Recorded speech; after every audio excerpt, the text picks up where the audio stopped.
श्रावण महिना हा केवळ एक महिना नसून आपल्या जीवनातील संपूर्ण दारिद्र्य दुःखाचा नाश करून सुख शांती आरोग्य आणि अथांग समृद्धी प्राप्त करण्याचा अतिशय दुर्लभ आणि अलौकिक आणि अत्यंत पवित्र असा कालखंड मानला जातो. आपल्या सनातन धर्मशास्त्रानुसार हा संपूर्ण महिना देवादिदेव महादेव, जगाचे पालन करता श्री हरी विष्णू आणि धनाची अधिष्ठात्री देवी साक्षात श्री लक्ष्मी यांच्या असीम आणि संयुक्त कृपेने भरलेला असतो. म्हणूनच श्रावण महिना संपण्यापूर्वी जर आपण काही विशेष धार्मिक नियमांचे काटेकोर पालन केले, नकळत घडणाऱ्या मोठ्या चुका करणे टाळले आणि आपल्या निसर्गातून आजूबाजूला वातावरणातून मिळणारे गुप्त संकेत वेळेवर ओळखले तर आपल्या घराचा आणि संपूर्ण कुटुंबाचा भाग्योदय व्हायला अगदी काही दिवसही लागत नाही. म्हणूनच आजच्या या अत्यंत सविस्तर आणि विशेष व्हिडिओमध्ये आपण अगदी बारकाईने जाणून घेणार आहोत की श्रावण महिना संपण्यापूर्वी आपण घरामध्ये कोणत्या गोष्टी आवर्जून केल्या पाहिजेत, कोणत्या चुका चुकूनही करता कामा नयेत आणि असे कोणते अत्यंत दुर्लभ प्राणी किंवा जीव आहेत जे घरामध्ये किंवा घराबाहेर दिसल्यास साक्षात महालक्ष्मी आपल्या घरात कायमचे पाऊल ठेवले आहे असाच त्याचा स्पष्ट अर्थ होतो. व्हिडिओमध्ये पुढे जाण्या अगोदर सर्वात आधी आपण हे अगदी सविस्तरपणे समजून घेऊया की श्रावण महिना संपत आलेला असताना या उर्वरित दिवसांमध्ये प्रत्येक भक्ताने आपल्या घरात नक्की काय केले पाहिजे आणि काय टाळले पाहिजे. जर तुम्हाला हा व्हिडिओ आवडला तर व्हिडिओला लाईक, शेअर, सबस्क्राईब करा. कमेंटमध्ये ओम नमः शिवाय लिहायला अजिबात विसरू नका. कारण योग्य आचरण आणि पवित्रता असल्याशिवाय कोणत्याही पूजेचे, व्रताचे किंवा भक्तीचे पूर्ण फळ आपल्याला कधीही प्राप्त होत नसते. श्रावण संपण्यापूर्वी रोज सकाळी ब्रह्ममुहूर्तावर किंवा लवकरात लवकर उठून स्नान उरकून स्वच्छ पवित्र वस्त्रे परिधान करावीत.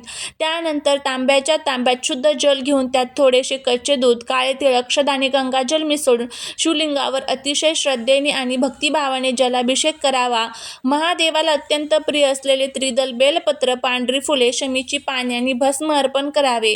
या दिवसात घरातील मुख्य प्रवेशद्वारावर दररोज सकाळी आणि संध्याकाळी स्वच्छ धुवून तिथे प्रवेशद्वारासमोर सुंदर रांगोळी काढून हळदी कुंकू व्हावे. तसेच सायंकाळी दाराच्या दोन्ही बाजूंना किंवा दाराजवळ गाईच्या तुपाचा अथवा तिळाच्या तेलाचा दिवा आवर्जून लावावा.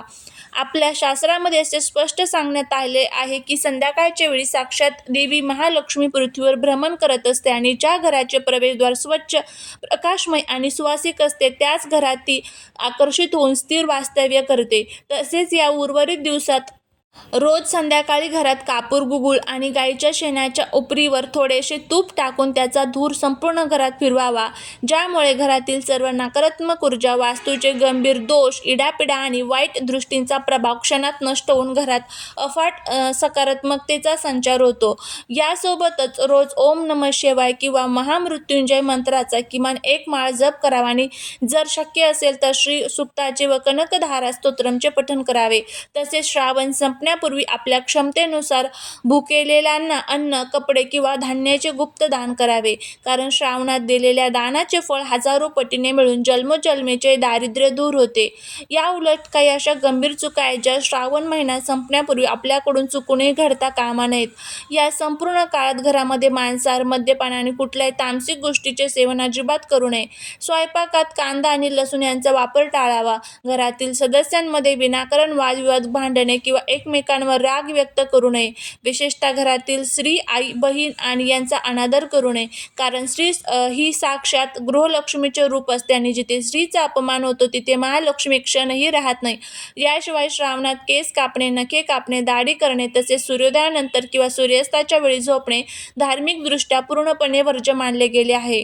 आणि सर्वात महत्त्वाची गोष्ट म्हणजे या काळात आपल्या दारात आलेल्या कोणत्याही मुक्या प्राण्याला, पक्षाला, असहाय्य माणसाला किंवा भिक्षुकाला कधीही अपमानित करून, मारून किंवा रिकाम्या हाताने हकलून देऊ नये. कारण कोणता देव किंवा देवी कोणत्या रूपात आपल्या दारात परीक्षेसाठी येईल हे कोणीही सांगू शकत नाही. आपण आपल्या आजच्या व्हिडिओला सर्वात महत्त्वाच्या विषयाकडे वळूया, तो म्हणजे श्रावण संपण्यापूर्वी असे कोणते जीव, प्राणी दिसले तर त्याचा नेमका काय आध्यात्मिक अर्थ असतो आणि साक्षात श्री लक्ष्मी, भगवान विष्णू आणि भोलेनाथ यांच्या कृपेने तुमचा भाग्योदय कसा सुरू होतो. आपल्या धर्मशास्त्रानुसार आणि प्राचीन शकुनशास्त्रानुसार निसर्गातील प्रत्येक जीव हा कोणत्या ना कोणत्या देवी देवतेशी आणि अलौकिक ऊर्जेशी जोडलेला असतो. त्यामुळे श्रावणात काही विशिष्ट जीवांचे अचानक आगमन होणे हा केवळ योगायोग नसून तो ईश्वराचा थेट शुभ संदेश असतो. जर श्रावण संपण्यापूर्वी तुमच्या घराच्या मुख्य दारात किंवा घराबाहेर अचानक गाई म्हणजेच गोमातेचे आगमन झाले आणि ती तिथे शांत उभी राहिली किंवा हंबरू लागली, तर समजून जा की तुमच्या घरावर साक्षात 33 कोटी देवी देवतांची आणि श्री लक्ष्मीची असीम कृपा झाली आहे. गायीच्या शरीरात सर्व तीर्थ आणि सर्व देव वसलेले असतात. अशावेळी अजिबात उशीर न करता गोमातेला आदराने नमस्कार करून तिला ताजी भाकरी, गूळ किंवा हिरवा चारा खायला द्या आणि तिच्या पाठीवरून हात फिरून आशीर्वाद घ्या. यामुळे घरातील सर्व वास्तुदोष दूर होतात, पितळ तृप्त होतात आणि अडकलेले धन तत्काळ प्राप्त होते. त्याचप्रमाणे जर या पवित्र काळात तुमच्या घराच्या आसपास, बागेत किंवा अंगणात काळा नाग किंवा कोणताही साप दिसला तर घाबरून जाण्याचे किंवा त्याला मारण्याचे अजिबात कारण नाही.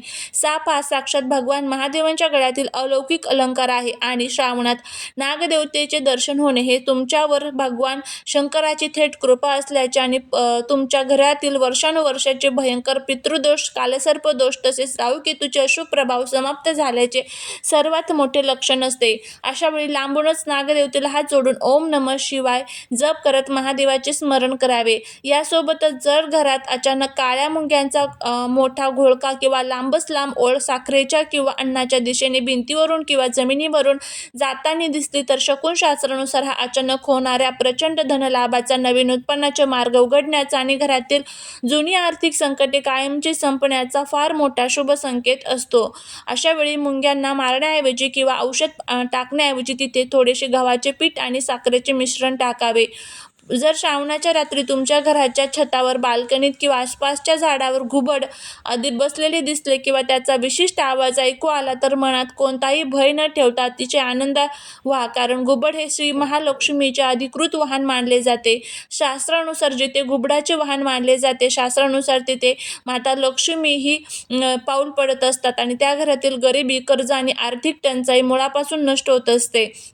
या व्यतिरिक्त जर घरात अचानक पिवळ्या किंवा सोनेरी रंगाची सुंदर फुलपाखरे उडताना दिसली किंवा घराच्या एखाद्या सुरक्षित कोपऱ्यात अथवा छतावर मधमाशीचे टोळे, पोळे किंवा अगमान दिसले तर तो घरात प्रचंड सकारात्मक ऊर्जा प्रवेश करत असल्याचा, कुटुंबात आनंदाची बातमी मिळण्याचा आणि व्यापारात किंवा नोकरीत मोठी प्रगती होण्याचा अत्यंत स्पष्ट संकेत असतो. या पवित्र जीवांच्या दर्शनाव्यतिरिक्त भगवान श्री हरी विष्णू महादेव आणि माता लक्ष्मी यांचं असीम कृपेने अजून काही गूढ संकेत असतात जे आपण वेळेवर ओळखले पाहिजेत. जर या दिवसात तुम्हाला रात्री झोपेत असताना स्वप्नामध्ये सुंदर प्रकाशित शिवलिंग, गंगा नदीचा स्वच्छ वाहता प्रवाह, पाण्याने भरलेले आणि फुललेले कमळाचे फूल, भव्य मंदिर आणि नागदेवता यांचे दर्शन होत असेल तर हा काही सामान्य अनुभव नसून साक्षात शिव, पार्वती आणि श्री हरी विष्णू तुमच्या भक्तीवर पूर्णपणे प्रसन्न आहेत. तुमच्या आयुष्यातील सर्व वाईट काळ आता संपणार आहेत याचा प्रत्यक्ष पुरावा असतो. याशिवाय जर सर्व प्रकारच्या आर्थिक संकटे, कौटुंबिक तणाव किंवा अडचणी चालू असताना अचानक तुमच्या मनामध्ये एक अथांग शांतता, समाधान आणि आनंद निर्माण होत असेल, तर घरात विनाकारण प्रसन्न किंवा सुवासिक वातावरण वाटू लागत असेल, तर समजून जा की भगवान विष्णूंनी तुमच्या घरातील सर्व नकारात्मकता बाहेर काढून तेथे श्री आणि लक्ष्मीचा वास निर्माण केला आहे. तसेच श्रावण संपत आला असताना जर तुमचे अनेक वर्षांपासून थकलेले पैसे अचानक परत मिळाले, नोकरीत अचानक प्रमोशन किंवा नोकरीत नवीन संधी मिळाली, कोर्टाचे जे काही काम आहे, अडकलेले काम ते पूर्ण झाले, तर श्री लक्ष्मी साक्षात आपल्या घरात कायमस्वरूपी आगमनाचा निश्चित हा संकेत असतो. श्रावण संपण्यापूर्वी सर्व धार्मिक नियमांचे मनापासून पालन करा. दारात येणाऱ्या प्रत्येक जीवाचा आणि पक्षाचा आदर करा. रोज सायंकाळी दाराजवळ तुपाचा दिवा लावून ईश्वराचे ध्यान करा आणि सर्व संकेतांना ओळखून देवाचे मनापासून आभार माना. जर तुम्ही पूर्ण श्रद्धेने, निर्मळ भक्तिभावाने हे सर्व कामे केली तर देवादिदेव महादेव, भगवान श्री हरी विष्णू आणि माता लक्ष्मी तुमच्या घरावर सुखाचा, समृद्धीचा, आरोग्याचा आणि अथांग संपत्तीचा अखंड वर्षाव करतील यात तीळ मात्र शंका नाही. जर तुम्हाला हा व्हिडिओ आवडला असेल तर लाईक, शेअर आणि सबस्क्राईब करा आणि अशाच नवनवीन व्हिडिओसाठी चॅनलला शेअर देखील करा. भेटूया पुढच्या एका छानशा नवीन व्हिडिओत एका नवीन माहितीसोबत. तोपर्यंत सर्वांना श्री स्वामी समर्थ. ओम नमः शिवाय.